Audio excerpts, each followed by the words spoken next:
નમસ્કાર. આજના રસપ્રદ વિશ્લેષણમાં આપણે એક એવી વાત કરવાના છીએ જે કદાચ ઘણાને આશ્ચર્યમાં મૂકી દેશે. ડાયાબિટીસ, તણાવ અને વધતી ઉંમર આ બધાનો સામનો કરવા માટે બે એકદમ હળવી અને શાંત દેખાતી પ્રવૃત્તિઓ કેવી રીતે કામ કરે છે? આપણે વાત કરી રહ્યા છીએ તાઈ ચી અને યોગ વિશે. બહારથી જોતા બંને ખૂબ સમાન લાગે છે, સાચું ને? પરંતુ શરીરમાં અંદર ગયા પછી બંનેનો જાદુ સાવ અલગ છે. તો ચાલો તરત જ શરૂ કરીએ અને આ અદ્ભુત સ્વાસ્થ્ય વિજ્ઞાનને સમજીએ. વાતની શરૂઆત બે ડાયાબિટીસના દર્દીઓની એક નાનકડી વાર્તાથી કરીએ. કલ્પના કરો કે એક દર્દી બાથરૂમમાં પડી જાય છે કારણ કે તેના પગ સાવ શૂન્ય થઈ ગયા છે, અને બીજો દર્દી તે રાત્રે બિલકુલ ઊંઘી શકતો નથી કારણ કે માનસિક તણાવને લીધે તેનું બ્લડ શુગર સતત હાઈ રહે છે. બંને પોતાના ડૉક્ટર પાસે જઈને એક જ પ્રશ્ન પૂછે છે, ડૉક્ટર, મારે કઈ કસરત કરવી જોઈએ? હવે આશ્ચર્યની વાત એ છે કે આનો સાચો જવાબ રોજ જીમમાં જઈને પરસેવો પાડવો એ નથી. કદાચ તેનો ઉકેલ કંઈક ખૂબ જ પ્રાચીન અને ધ્યાનાત્મક પદ્ધતિઓમાં છુપાયેલો છે. તો ચાલો આપણે આના મૂળમાં જઈએ. અહીં આ બંને પ્રથાઓ વચ્ચેનો એક બહુ જ મોટો તફાવત સ્પષ્ટ થાય છે. જુઓ, તાઈ ચી એ આપણા સંતુલનને એટલે કે બેલેન્સને તાલીમ આપે છે અને શરીરની હિલચાલને ફરીથી શીખવે છે. જ્યારે બીજી તરફ યોગ આપણી નર્વસ સિસ્ટમ એટલે કે ચેતાતંત્રને તાલીમ આપે છે અને શ્વાસોચ્છ્વાસની પ્રક્રિયાને કંટ્રોલ કરે છે. મતલબ કે એક પદ્ધતિ આપણને પડતા અટકાવે છે તો બીજી પદ્ધતિ તણાવના હોર્મોન સામે સીધી લડાઈ કરે છે. બંને શરીરમાં એકદમ અદ્ભુત હિલિંગ સિસ્ટમ્સને એક્ટિવેટ કરે છે. પહેલા વાત કરીએ તાઈ ચી વિશે. આને આપણે સંતુલન માટેની દવા કહી શકીએ. તે કેવી રીતે આપણી ગતિશીલતાનું રક્ષણ કરે છે અને પડતા અટકાવે છે તે સમજીએ. અહીં સૌથી મહત્વની વાત એ છે કે તાઈ ચી એ મૂળભૂત રીતે ગતિમાં રહેલી સંતુલનની દવા છે. આમાં શરીરનું વજન ધીમે ધીમે એક પગથી બીજા પગ પર શિફ્ટ કરવામાં આવે છે. આપણે ઘણીવાર પાર્કમાં લોકોને એકદમ ધીમે ધીમે કોઈ પણ જાતની ઉતાવળ વિના હલનચલન કરતા જોયા હશે, જાણે કે તેઓ પાણીની અંદર ચાલી રહ્યા હોય. બસ એ જ તાઈ ચી છે. આ કોઈ સામાન્ય કસરત નથી. વાસ્તવમાં આ એક પ્રકારનું ન્યુરોલોજીકલ રિહેબિલિટેશન છે, જેને માત્ર હલનચલનનું રૂપ આપી દેવામાં આવ્યું છે. અહીં લેવાયેલું દરેક ધીમું પગલું મગજને એક નવો જ સંકેત આપે છે. હવે એક બહુ જ રસપ્રદ શબ્દ સમજીએ, પ્રોપ્રિયોસેપ્શન. આનો સીધો અર્થ એ થાય કે અવકાશમાં આપણું શરીર બરાબર કઈ જગ્યાએ છે તે જાણવાની મગજની ક્ષમતા. પણ થાય છે એવું કે વધતી ઉંમર, ડાયાબિટીસ અને ન્યુરોપેથી જેવી બીમારીઓ આ મહત્વપૂર્ણ ઇન્દ્રિયનો ધીમે ધીમે નાશ કરે છે. આંખો બંધ કરીને એક પગ પર ઊભા રહેવું સામાન્ય રીતે કેમ અઘરું લાગે છે? કારણ કે જ્યારે મગજની આ ક્ષમતા નબળી પડે છે ત્યારે સંતુલન જાળવવું ખરેખર બહુ જ મુશ્કેલ બની જાય છે. અને હા, સંતુલન એ માત્ર સ્નાયુઓની તાકાત પર નિર્ભર નથી. અહીં આખું એક બેલેન્સ કમ્યુનિકેશન નેટવર્ક કામ કરે છે. આપણી આંખો, આંતરિક કાન, પગના તળિયા, પગની ઘૂંટી, મગજ અને કરોડરજ્જુ આ બધું જ એક સાથે મળીને કામ કરતું હોય છે. તાઈ ચી આ આખા કમ્યુનિકેશન નેટવર્કને ફરીથી તાલીમ આપે છે, અને તે પણ ખૂબ જ ધીમેથી અને એકદમ સુરક્ષિત રીતે. બસ આ જ કારણસર વૃદ્ધ લોકોમાં અને પડવાના ડરને કાયમ માટે દૂર કરવા માટે તે આટલું બધું પ્રખ્યાત છે. હવે ચાલો બીજી અદ્ભુત પદ્ધતિ તરફ જઈએ, યોગ, જેને શ્વાસ અને મન માટેની દવા કહી શકાય. તે કેવી રીતે આપણી નર્વસ સિસ્ટમ અને બાયોલોજીને અંદરથી શાંત કરે છે તે જોઈએ.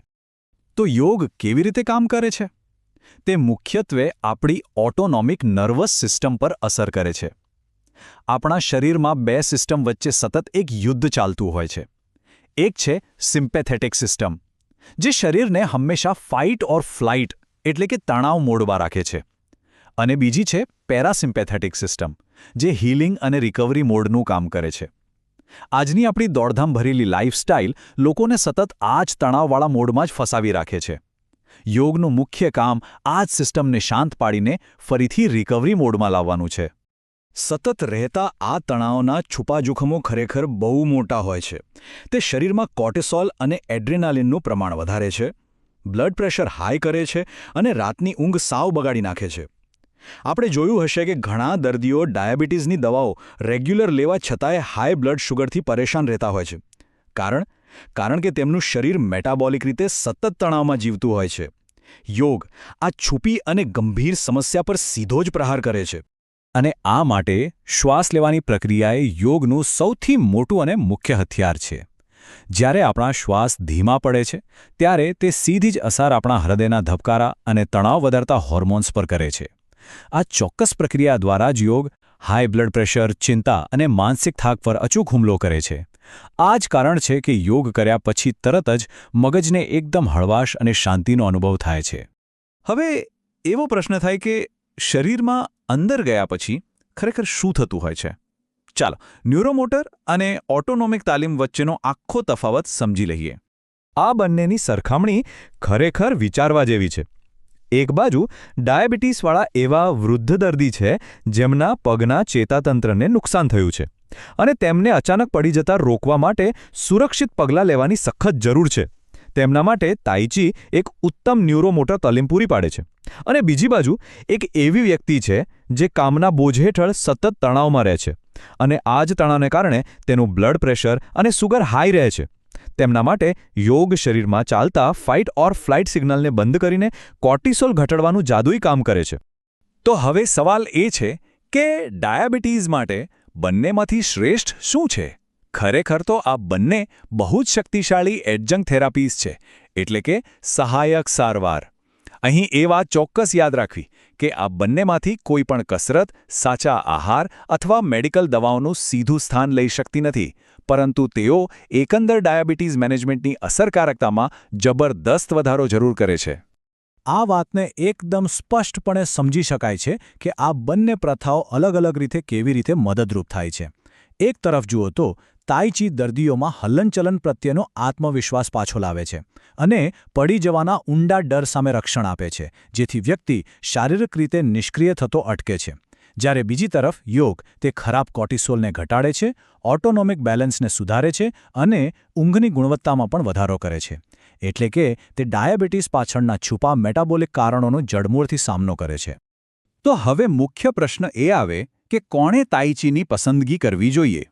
જો કોઈને ન્યુરોપથીની અસર હોય, સંતુલન વારંવાર ખોરવાતું હોય, અગાઉ ક્યારે બેલેન્સ ગુમાવવાને કારણે પડી ગયા હોય અથવા જેમને સામાન્ય હલનચલન કરવામાં પણ ડર લાગતો હોય, તો તાઇચી તેમની બિલકુલ પ્રથમ પસંદગી હોવી જોઈએ. ખાસ કરીને મોટી ઉંમરના લોકો માટે આ એકદમ આદર્શ છે, કારણ કે તે ઉંમરલાયક સાંધાઓ પર બહુ જ હળવી અસર કરે છે અને તેમાં કરોડરજ્જુને કોઈ જટિલ વળાંક આપવાની જરૂર પડતી નથી. અને કોણે યોગને પોતાના જીવનનો હિસ્સો બનાવવો જોઈએ?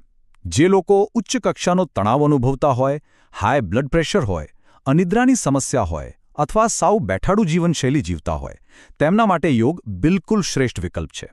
ખાસ કરીને આજના શહેરી અને વ્યસ્ત જીવનના તણાવને મેનેજ કરવા માટે આ સૌથી અસરકારક છે. પરંતુ હા, અહીં એક નાનકડી ચેતવણી હંમેશા યાદ રાખવી: યોગના જે એડવાન્સ્ડ પોસ્ચર છે તે હંમેશા કોઈ જાણકાર અને યોગ્ય નિરીક્ષક હેઠળ જ કરવા, જેથી કરીને કોઈ શારીરિક ઈજા ન થાય. તો આખી વાતનો સાર શું? એક સંપૂર્ણ સ્વાસ્થ્ય યોજના વિશે વિચારીએ તો લાંબા ગાળાના સ્વાસ્થ્ય માટે અસલી વિજેતા કોણ ગણાય? અહીં આપેલો આ એક વિચાર બધું જ સ્પષ્ટ કરી દે છે. સ્વાસ્થ્ય કોઈ એક જાદુઈ કસરત કરવાથી બની જતું નથી, પરંતુ તે એકસાથે કામ કરતી બહુવિધ સિસ્ટમોનું જ પરિણામ હોય છે.